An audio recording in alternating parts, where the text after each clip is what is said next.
Francesca, mag-artista din siya. So kasi nga ginugroom siya for something artist na ganon. So kaya sabi ko ma'am, siguro kailangan ko na rin talaga i-upload. Nagsalita na si Boss Toyo ng Pinoy Pawn Stars kaugnay ng paglalantad ng di umano'y mistress ng namayapang si Francis Magalona sa kanyang latest vlog. Umaani kasi ngayon ng mga masasakit na paratang at talaga namang binabash ngayon si Abigail Wright matapos itong pumunta sa shop ni Boss Toyo sa Pinoy Pawn Stars para ibenta ang jersey at love letter na ibinigay sa kanya ng namayapang si Francis Magalona. Ibinulgar kasi ni Abigail Wright na ibinigay sa kanya ni Francis Magalona ang jersey at love letter na kanyang ibinibenta dahil nakarelasyon daw niya si Francis Magalona. Sa katunayan, nagkaanak pa nga raw sila ni Francis Magalona. Nagkakilala raw sila ni Francis sa Itbulaga noong 2007. Ayon kay Abigail, karapatan daw niyang ilantad sa publiko ang pagkakakilanlan ng kanyang anak na si Francesca Magalona dahil anak daw ito ni Francis Emma. 15 years daw silang nanahimik tungkol dito. What we had is real. Me and my daughter exist. Mahal niya kami kahit papano. Kasi for 15 years nanahimik ako. I didn't say anything about me and my daughter. Siguro naman ito na lang yung karapatan na pwede kong magawa para sa kanya.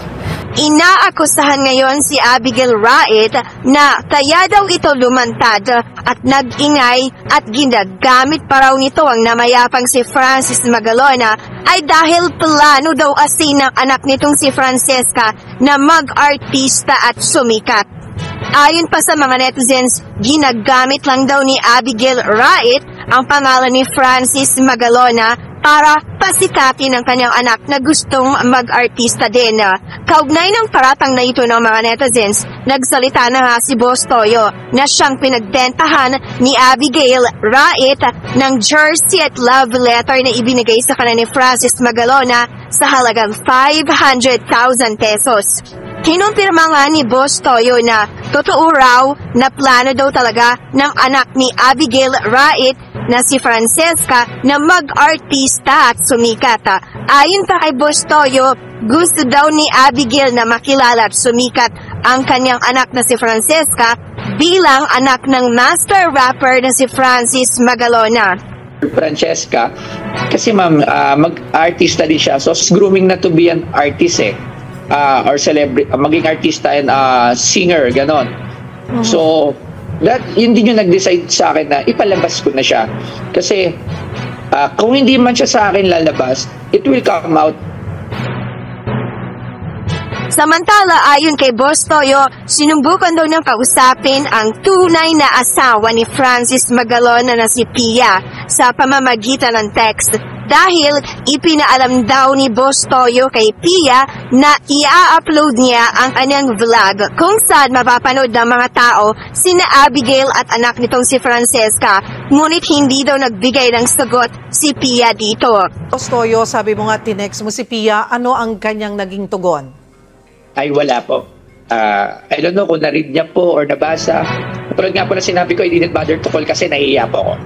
Base sa social media nila Pia at ng mga anak nitong sina Maxine, Elmo at iba pa, deadma ang kanilang naging reaksyon sa paglalantad na ito ni Abigail at anak nitong si Francesca. Wala silang inilabas na kahit na anong reaksyon o pahayag sa mga naging revelasyon na ito ni Abigail. Samantala, trending ngayon sa social media ang pangalan ni Francis M. at ang salitang kabit. Dahil ayon sa mga netizens, hindi daw nila gusto ang mga kabit na naninira ng pamilya. Narito pa ang reaksyon ng mga netizens.